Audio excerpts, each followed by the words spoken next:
जय माता दी, जय मां कामाख्या।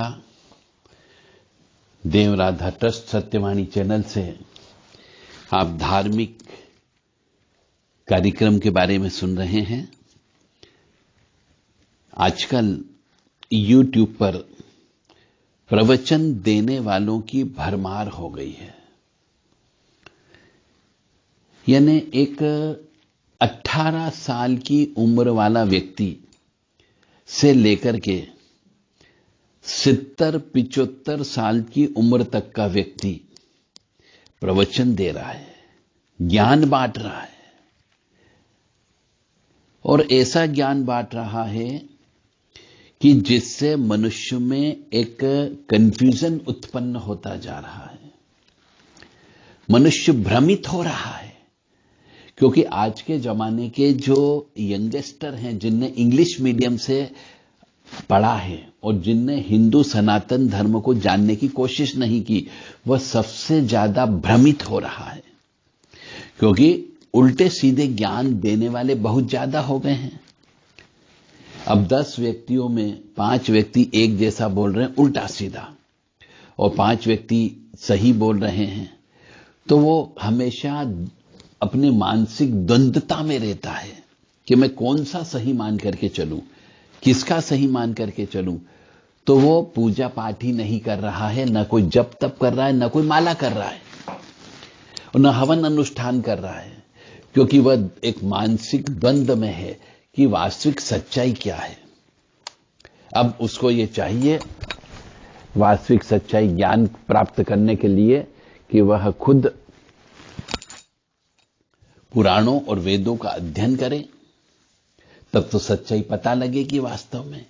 और अन्यथा किसी प्रैक्टिकल व्यक्ति के पास जाए, जिसने अपनी जिंदगी साधना में गुजार दी, जिसने भगवान का नाम लेते लेते अपनी जिंदगी के बाल सफेद कर लिए, जिसको बुढ़ापा आ गया भगवान का नाम लेते लेते, तो वह जीवन की सच्चाई बताएगा कि वास्तव में क्या करना चाहिए, क्या प्रैक्टिकल ज्ञान है। किताबी ज्ञान भूल जाओ। तो आज के जमाने में मनुष्य के सामने हर समय एक मोबाइल उपलब्ध होता है। कुछ भी चीज चाहिए तो मोबाइल में बस गूगल सर्च में डाल दिया तो आ गया सामने। अब आ गया तो उल्टे सीधे प्रवचन देने वाले भी आ गए, उल्टा सीधा लिखने वाले भी आ गए, और व्यक्ति उन्हीं को ही मान करके काम कर रहा है, जीवन की सच्चाई से रूबरू नहीं हो रहा है। तो मेरा आप सब युवाओं से विनम्र निवेदन है, जो साधक हैं उनसे विनम्र निवेदन है कि किसी बड़े बुजुर्ग के पास बैठें, अनुभवी व्यक्ति के पास बैठें, उनके सानिध्य में रहें और उनसे ज्ञान प्राप्त करें, जो वास्तव में सही ज्ञान होगा। यदि आपके पास इतना समय नहीं है कि आप वेदों को पढ़ सको, समझ सको, आप पुराणों को पढ़कर समझ सको, आपके पास इतना समय नहीं है क्योंकि व्यस्ततम जिंदगी है, तो आप किसी बड़े बुजुर्ग गुरु के पास में जाकर के उनके सानिध्य में रह करके यह ज्ञान प्राप्त करें, तो आपको जीवन की सच्चा ज्ञान प्राप्त होगा। हम भी कोशिश कर रहे हैं कि आपको बिल्कुल बिना किसी लाग लपेट के सीधा सीधा ज्ञान आपको दे सकें, ताकि आपको समझ में आ सके कि वास्तविक सच्चाई क्या है। कोई मनुष्य यदि निष्काम भाव से माला जप करता है, 2 प्रकार के कार्य होते हैं, एक सकाम होता है, एक निष्काम होता है। यह प्रैक्टिकल ज्ञान बता रहा हूं मैं आपको।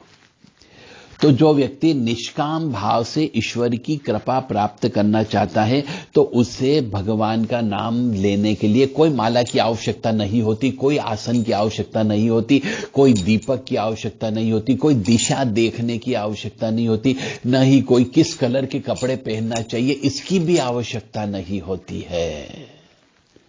जय माता दी, जय मां कामाख्या।